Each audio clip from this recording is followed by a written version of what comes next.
CT scan চালুর ১.৫ মাসের মধ্যেই বিকল, সচল হয়নি ২.৫ বছরেও, নষ্ট এক্স-রে মেশিন, সাথে দালালদের দৌরাত্ম্যে অতিষ্ঠ রোগীরা। এই চিত্র গোপালগঞ্জ মেডিকেল কলেজ ও হাসপাতালের। ভারপ্রাপ্ত পরিচালকের দাবি, আউটসোর্সিংয়ের কর্মীদের কারণে তারা অসহায়, হাসপাতাল দালাল মুক্ত করা যাচ্ছে না। হিমেল মাহবুবের ধারাবাহিক প্রতিবেদনের আজ ৬ষ্ঠ পর্ব, ছবি তুলেছেন S A Bappi. Gopalganj medical college ও হাসপাতাল। বাইরে থেকে দেখতে এত দৃষ্টিনন্দন ভবন অনেক দেশেই হয়তো নেই।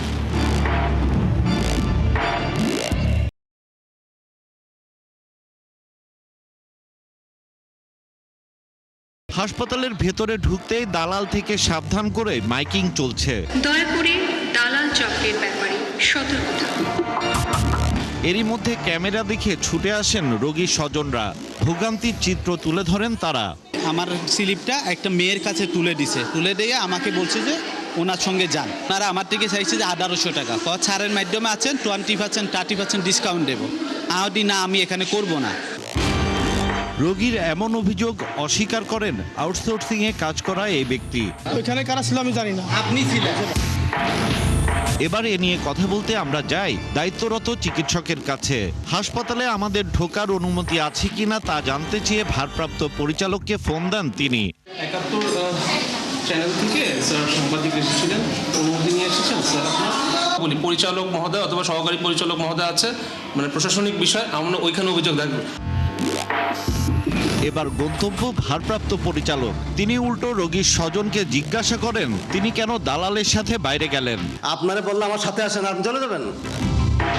অবশ্য পরে তিনি স্বীকার করেন আউটসোর্সিং এর লোকজনের কারণে হাসপাতাল দালাল মুক্ত করা যাচ্ছে না। আউটসোর্সিং মানেই হচ্ছে এটা শয়তানের কারখানা। এটা আর বলার কোনো অপেক্ষা রাখে না, সারা বাংলাদেশ এটা জানে। আমাদের পক্ষে কি এই যে প্রতিটা ঘরে ঘরে রুমে যায় আউটসোর্সিং দেখা সম্ভব?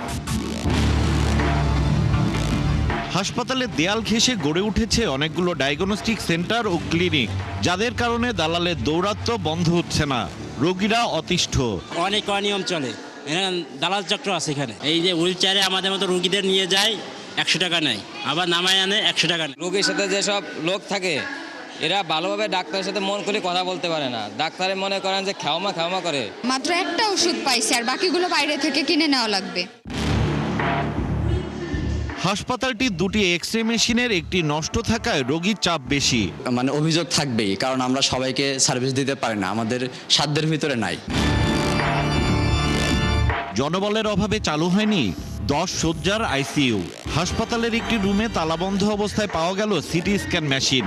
খোঁজ নিয়ে জানা যায় 2023 সালের ডিসেম্বরে মেশিনটি চালুর 1.5 মাসের মধ্যেই বিকল হয়ে গেছে, যা আজও চালু হয়নি। এই প্রশ্নটা আপনি আমাকে করলে তো কোনো উত্তর পাবেন না। এই প্রশ্ন কোম্পানিকে করতে হবে, বা যারা প্রজেক্টের পিডি ছিল তারা বলতে পারবে। এই অব্যবস্থাপনা যেন আষ্টে পৃষ্ঠে বেঁধে রেখেছে মেডিকেল কলেজ ও হাসপাতালটিকে। এক্স-রে সিটি স্ক্যান মেশিন প্রতিস্থাপনের 2-1 মাসের মধ্যেই তা বিকল হয়ে গেছে। ঠিকাদারি প্রতিষ্ঠানকে বারবার চিঠি দিয়েও সমাধান হয়নি।